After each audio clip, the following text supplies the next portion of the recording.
కాశీ రసోనిది ఏ గడియల్లో పుట్టావేనైనా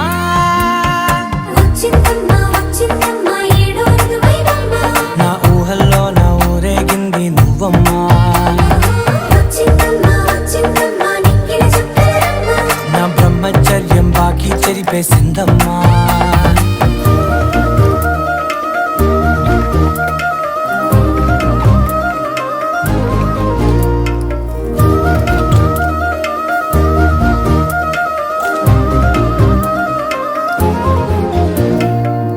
ఏకాంతాలన్నీ ఏకాంతం లేక ఏకరువే పెట్టాయే ఏకంగా సంతోషాలన్నీ సెలవన్నది లేక మనతోనే కొలువయ్యే మొత్తంగా స్వాగతాలు లేని ఒంట్లో ఉండలేక విరహం